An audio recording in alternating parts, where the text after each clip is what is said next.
acid communism, a phrase actually that I hadn't come across much, but Paul Cooper has told me a lot about it. So I'm very glad he can join us tonight. Thanks for joining us. Thank you, Tina. I'll just start by talking a bit about Mark Fisher and some of the key concepts that are associated with acid communism, if you like, as a concept. I'll start by saying a little bit about myself, because acid communism is in part associated with the online left, especially younger people. There's their first point of contact with the left, with socialist ideas, is often online these days, whether we like it or not. My own background, I'm not a young person, is as an activist on terra firma, and I've been involved variously with Marxist groups as a union organizer, community activist, and to a modest degree in aspects of cultural activism. So I'm coming to politics with a legacy of, meetings in rooms above pubs, Saturday morning paper sales, demos, and real time physical engagement, which remains important. As I said, I'm associated with the Acid Communism Facebook page, which is looking to branch out. It has 55,000 followers. At times, it has phenomenal reach in the millions. That's not to say anything about it either way, but I mean, this is the kind of audience that can be generated.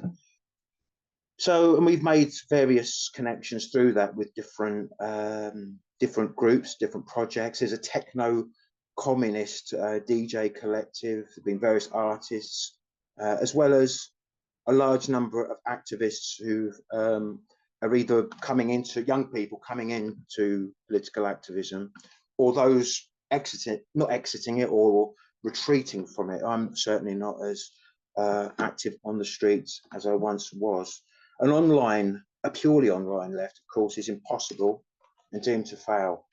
But an effective new working class movement, new meaningful aggregations of Marxists organizing parties and projects cannot ignore these spaces. And I think we can tell a lot about the coherence and the future viability of some left-wing groups whose online presence is laughable, to say the least, including some of the groups with four-figure memberships.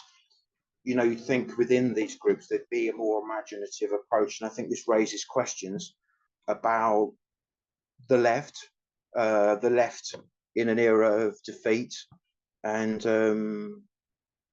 what we do is if you like, as Mark Fisher called it, a provocation as well as a promise.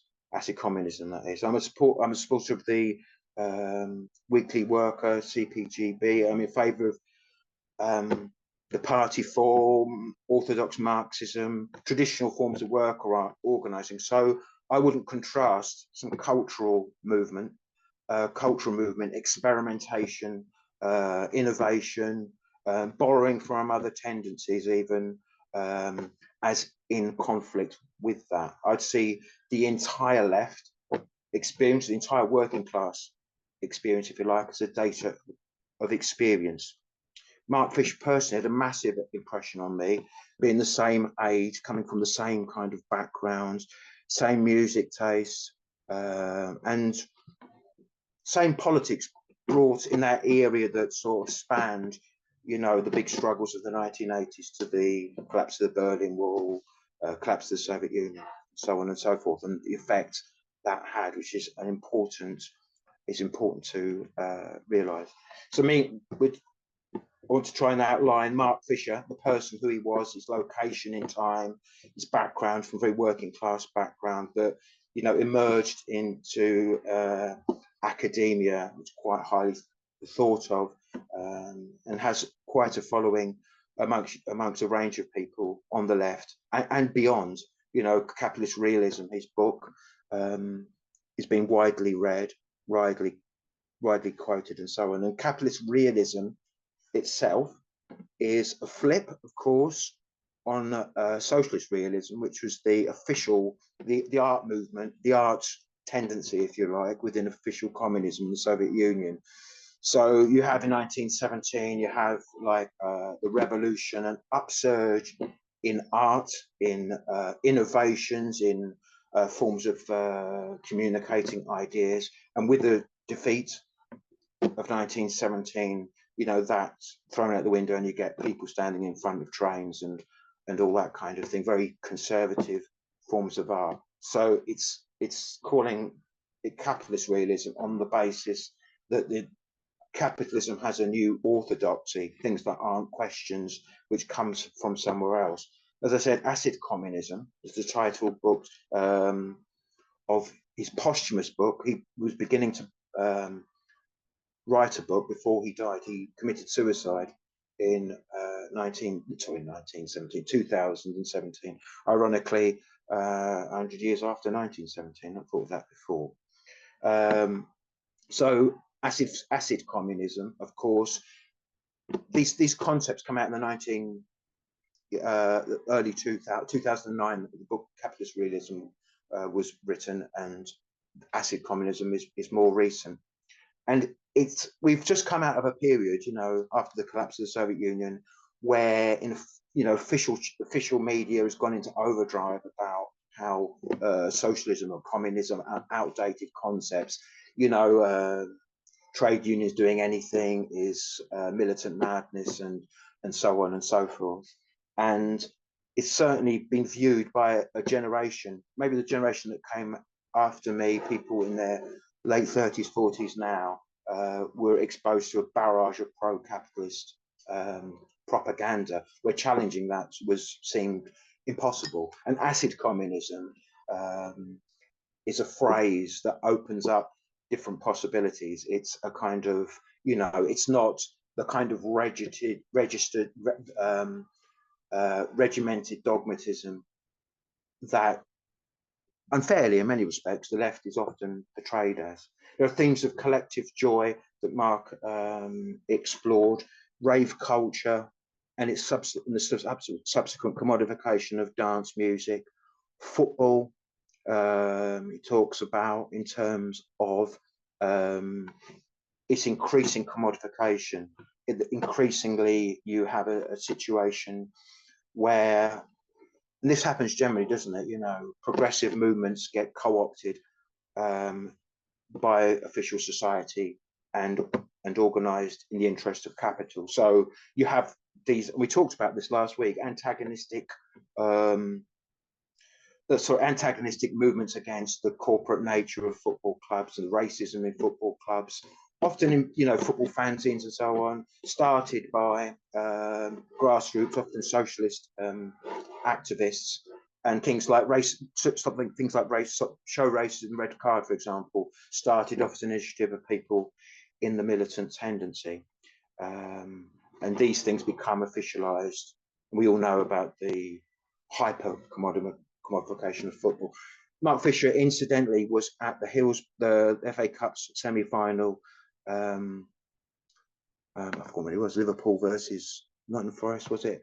At Hillsborough, with the Hillsborough disaster. So that had a lasting impression on him. Concepts of collective joy often can also refer to how we cohere together politically, the feeling we get when we're together with others on a joint project that we have involvement on. It can be dancing and so on and so on. And he often brings up themes of like red plenty. So he poses that against notions of growth, capitalist development.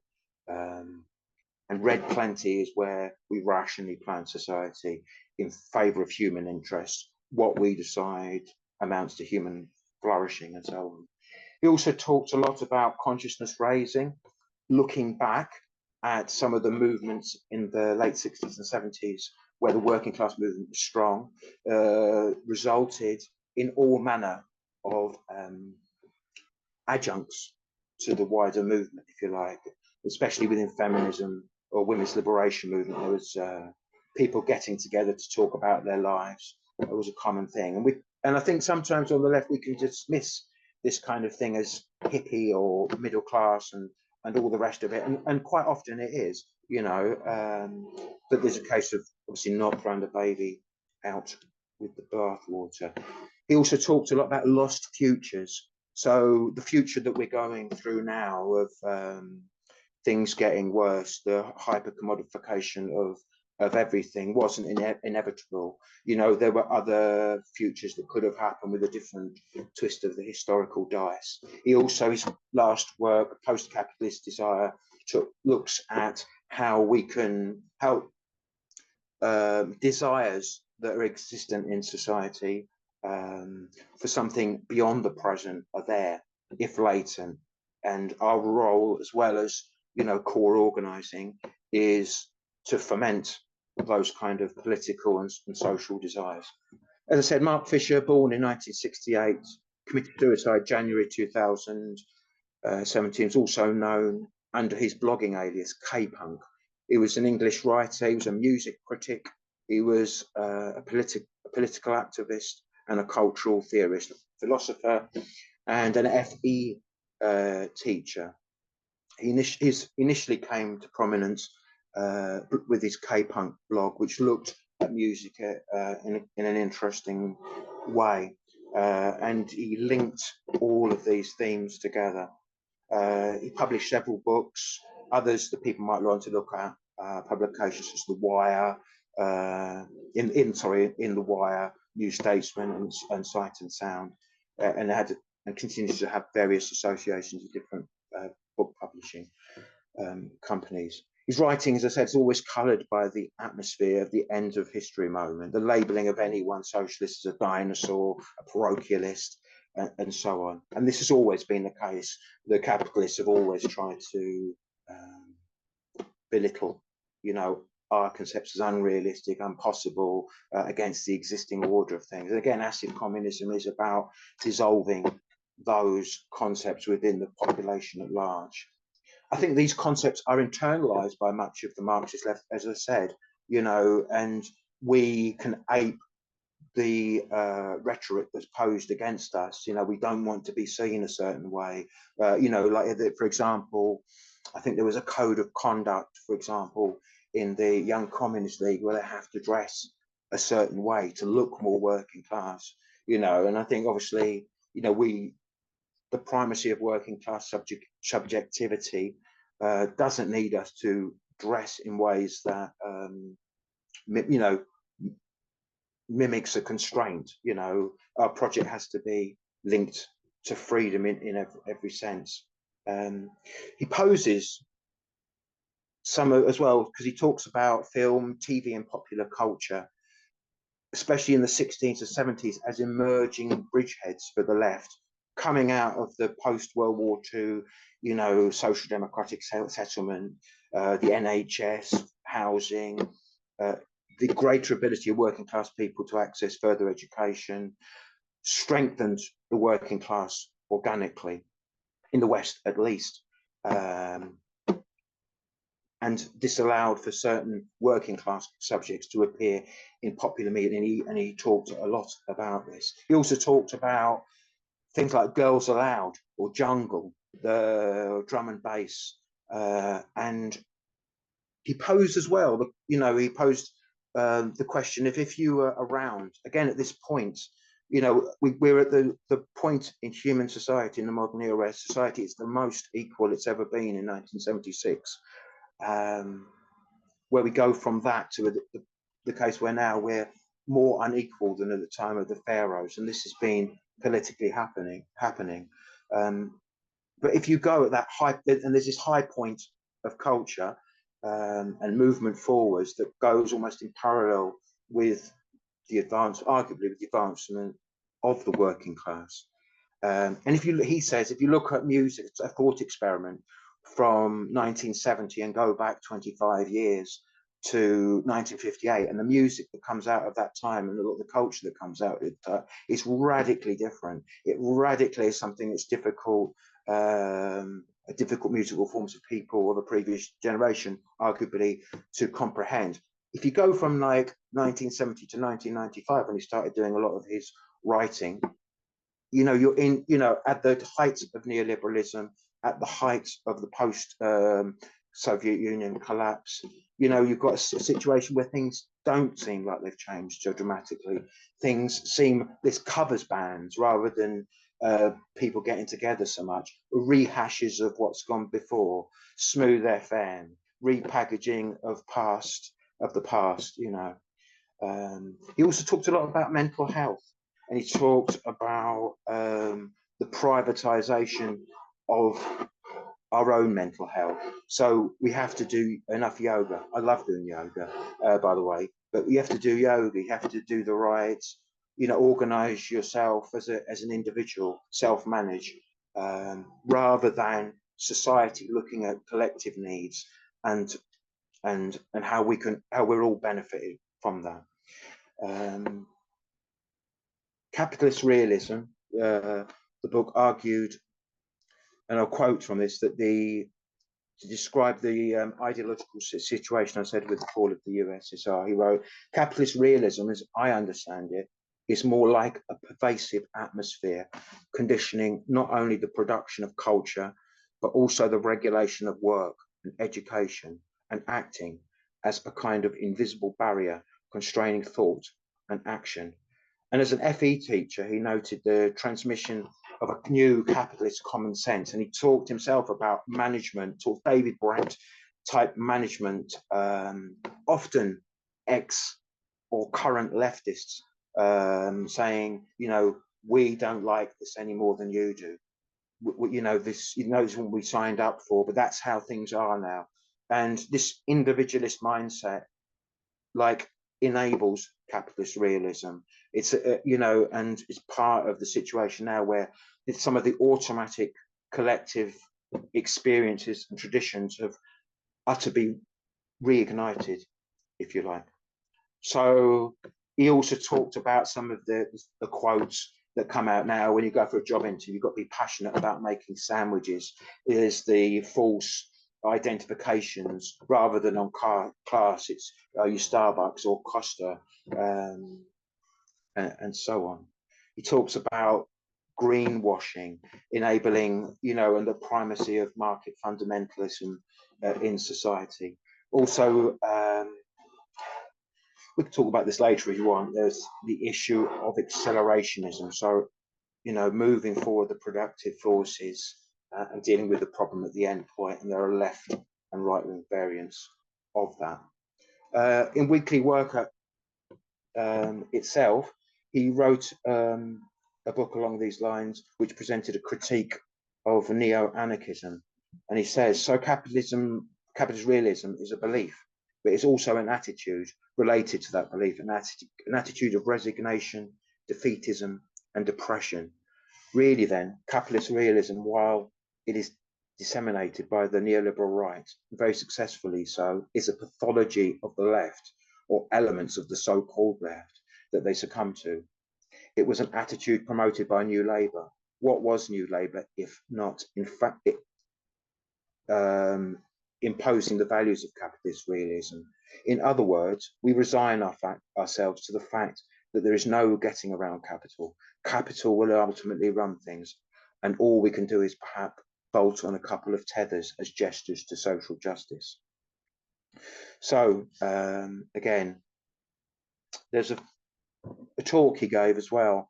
Again, and this, he poses three movements that absolutely terrified the ruling class in this period of the late 60s to 1976, the militant working class, as I've talked about, and the freedoms that workers sought in that period, greater freedom, reduced working hours and control, has been turned into the gig economy and class war from above. The women's movement was absolutely terrifying to the ruling class and has been, you know, transmuted into a you can have it all, but you have to work harder. You can have your career, but you need to look after the family as well.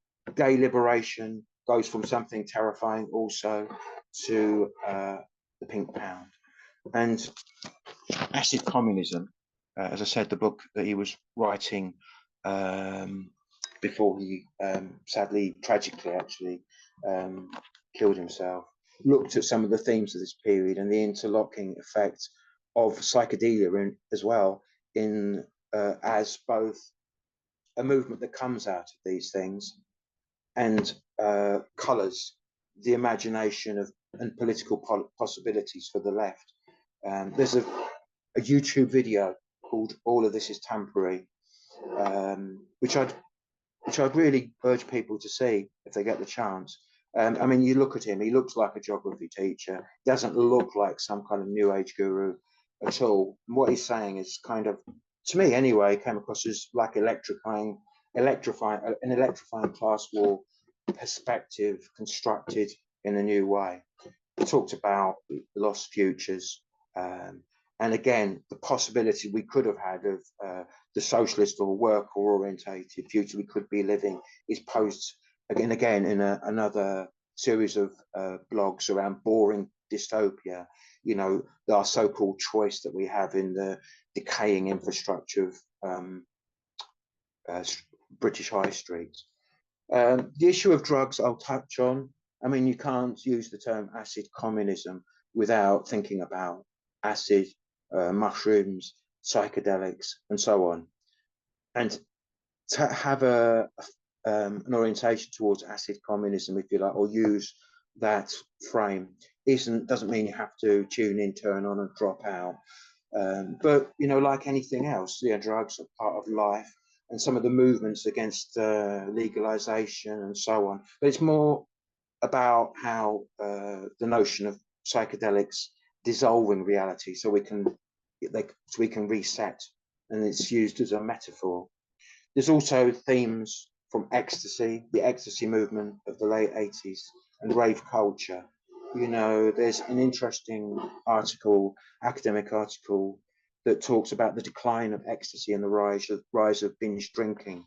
And ecstasy challenges, in so many respects, some of the commodification preferences of the brewing industry, for certain. You know, the ecstasy comes on the scene, a proportion of young people stop using alcohol in the same way.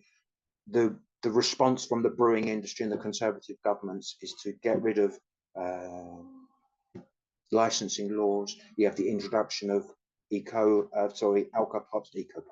alcopops, and the cultivation of a culture of binge drinking, which of course has existed historically, but something where that's the hedonism of choice. That's the letting go of choice, rather than this new movement. And of course we can, and I'll kind of I'll just talk about this, you know, to end, is, you know, this, I think on the left, certainly on aspects of what I would call the Marxist left in defeat, we have these false equivocations, you know. It's like weirdos do all the cultural stuff, and we just need to get people to meetings and selling papers and all the rest of it. And there's a vast legacy of the working class movement promoting and embedding a sense of collective joy and social organisation. The ILP, the Independent Labour Party in this country, the Clarion Club, the Cycling Club, the Social Democratic Party in Germany had a whole range of social organisation.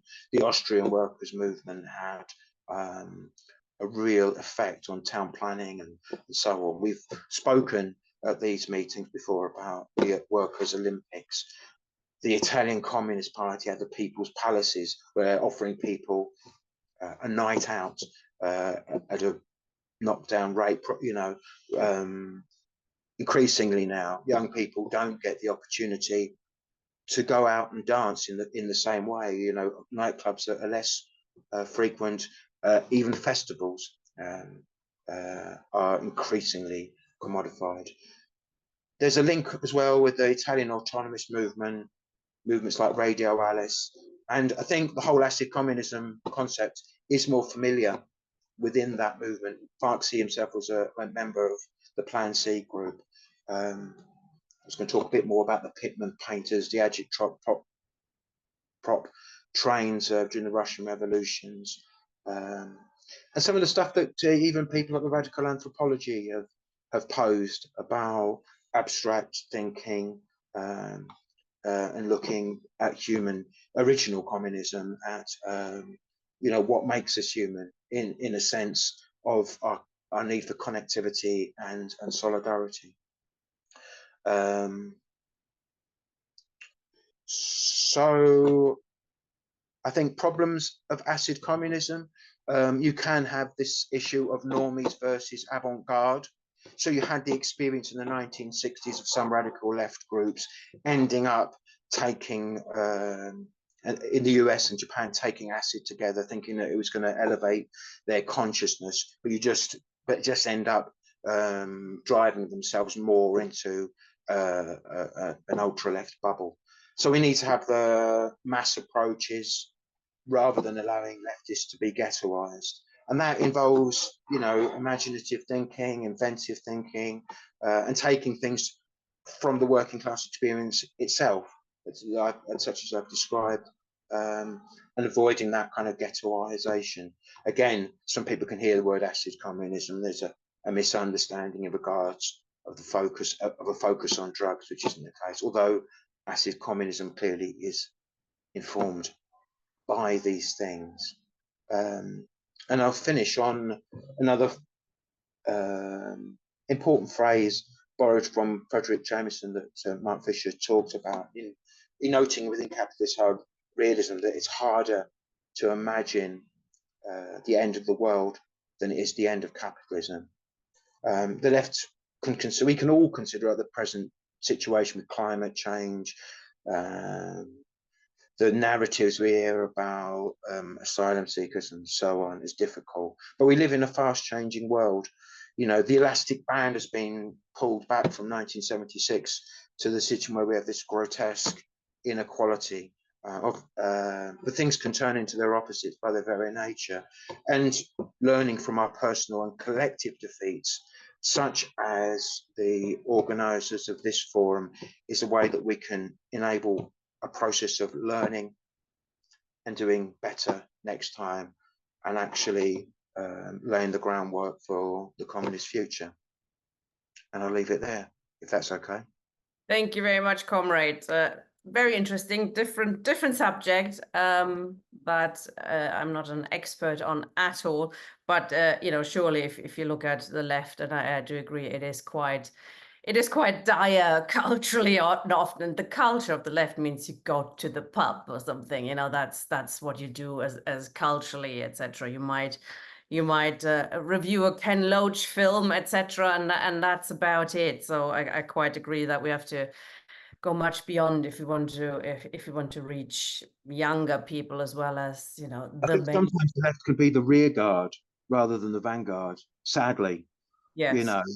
Can I ask you a question? We've got a few people with their hands up already, and we've got another comrade speaking afterwards. So I suggest I bring in the questions first, and then you can come back if that's okay. One at a time, or no, it's three. Oh, right. Okay. It's not that many. So in terms of his alternative, and it sounds quite good, and collective joy, who's not into that, that sounds good. But how was his vision for actually achieving change beyond, you get together in a commune or something, or he was not a member of any kind of party, as I understand it. What was his idea of how we would change the system and get away from capitalism and towards communism? It's just you have to live it, or do you have to overthrow No, I think he was. Can you? Sorry. Can we do the replying at the end if that's? Right. Sorry. Yeah. So I'll bring in. There's two more questions. Three actually. So comrades, if you could start your videos. Peter was first, then Ian, and then Victor. Hi there. Hi, Peter. Hi, yeah. Thanks for that, Miz. It was interesting. I don't really know that much about Mark Fisher, but his views are interesting. It's probably it reminds me of kind of like, and I've read a little bit around it, so that I take it he's he's a follower of people like Marcuse and this one-dimensional man, which was a post-war product of the integration of the working class into consumer society and commodification of culture. Hence, there being not much room for to embrace a counter thought to sorry, just putting the dog out. It's a capitalism. So, and so we see that in, or that echoes on what you've mentioned tonight, Colin. I just thought that the question probably I want to just ask you is well, it's two. Did he have a kind of understanding of political organization to achieve communism? And more to the point, why did like I understand he had a book out on what he thought of capitalist realism, which he kind of mentioned before about one-dimensional man, and then he had the switch to acid communism. And capital realism is all about like the kind of subordination of thought to the interest of capital and not thinking beyond the commodification of life, as I understand it. And so the obliteration of cultural objects, and even art, as well, under the kind of process of commodification and so on. And so the flattening down of thought and more imaginative thought. And then we have this kind of view then that, well, no, really, there's space there for acid communism. And I was just wondering, where did that come from? Was the class analysis of that? Was the class context for that, for this transformation from a kind of deep pessimism towards a relatively more optimistic view? So. Okay, actually, Paul, that's two quite big questions already. So maybe you do want to come back now. Okay. Well, the thing about political organisation, he was quite pragmatic in his the things he was organising. Plan C was a group, it still exists actually, quite an interesting group, and there's acid communism kind of partially comes out of that, as does the Notes for Below group, and who do work as inquiry in the gig economy and so on. I think he was in the Labour Party actually, and I think he came into this as a broad leftist, not broad left, saying broad left, broadly speaking, leftist Marxism, and became political in a period that explains his thinking. It's in part in a period where all of these concepts were under attack, and he critiqued things like Occupy and some of the neo-Marxist anti-organising tendencies. So he was definitely in favour of political organisation, and I think towards the end, before he killed himself, the whole point of acid communism was trying to not be so wedded to these boxes. As I said, I'm somebody who believes we need a communist party, but what will the Communist Party look like? How will it function? I think there are questions that need asking. In terms of a strategy for achieving communism, I don't think he concentrated on that.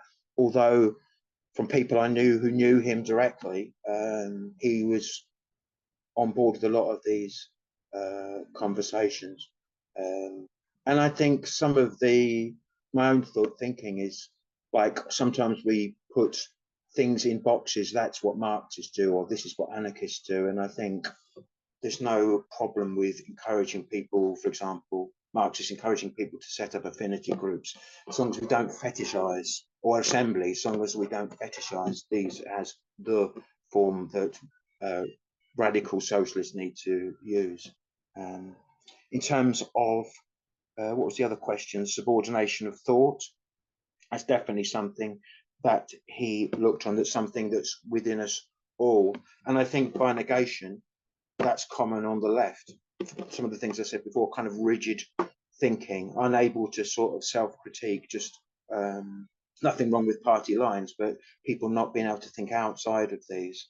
There was also something about, he talked a lot about class in the sense of noticing, with bands, for example, he posed that a lot of bands in the 70s, 80s, 90s even, were able to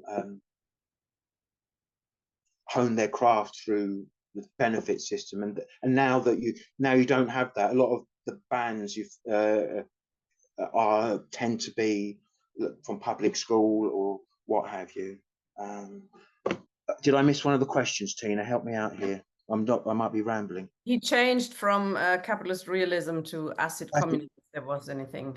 Acid communism's not a program, if you like. It's the beginning. It's the beginnings, and he's only started to write this, but a flip on capitalist realism. So it's like, this is how we're subordinated in our psychologically, and how do we? And the acid communism is like the overcoming of that.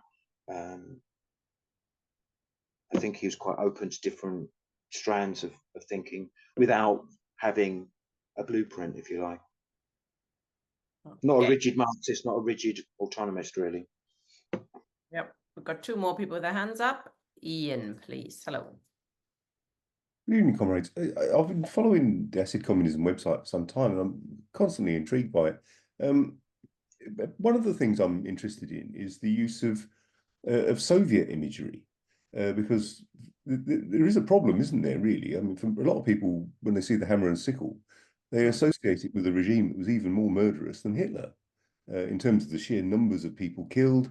And of course, arguably, Hitler wouldn't have come to power without Stalin's help in the first place. So on the one hand, I've always regarded it as problematic to use Soviet imagery. On the other hand, I think because we always have to explain ourselves, we may as well try to reclaim at least some of the imagery. I wouldn't wish to repudiate the events of October 1917 any more than I would wish to repudiate the actions of the Paris Commune.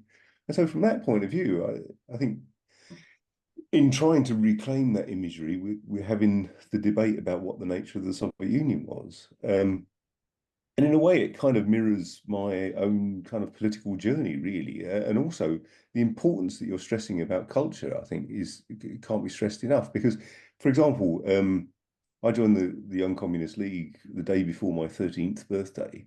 But within a year and a half, it was quite clear that the Soviet Union wasn't entirely as portrayed in the pages of Soviet Weekly, let alone the Morning Star or whatever else. And my response to that really wasn't so much a principled turning my back on communism, but was instead to drift off into the Anti-Nazi League, Rock Against Racism, that kind of thing, because the music and the culture of growing up in London at that time, the whole thing about two-tone. I mean, you might have noticed from the haircut, there was a sort of skinhead kind of background to me as well. The point was about Skins in the early years was that they liked black music. And so the idea that the right wing should kind of appropriate skinheads or whatever, and because they weren't originally right wing, they liked black music.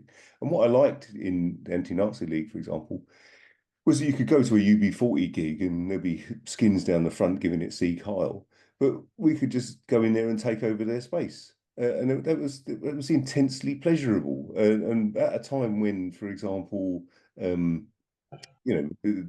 Communist Party was really an apologist for the nature of the Soviet Union, it seemed preferable and a lot more fun. And that can't be overestimated, I don't think. So just that really is about the use of Soviet imagery and how you feel it fits in, and also this kind of whole business about the sort of sheer joy of a cultural movement which is also political, like two-tone was, or ska. Oh, Soviet imagery. I mean, I don't want people to think that acid communism is just like a homage to Lev Brezhnev and the late Soviet bureaucrats. I think there is a legacy, like you said yourself. We get this stuff thrown at us, so we should interrogate it on its own merits. I think, from the beginning, the Soviet Union started to degenerate, and as today, we think of the Labour Party as a bourgeois or capitalist workers' party. The working class pole, if you like, it's very much diminished, and I would have a position personally that that's the same with the Soviet and experience. The experience of official communism. There were cultural forms. They were interesting.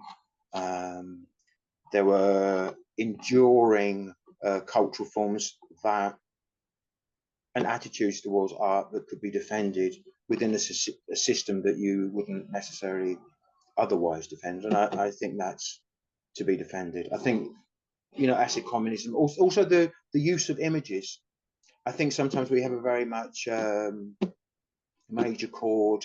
What I try and do is in acid communism is provoke discussion.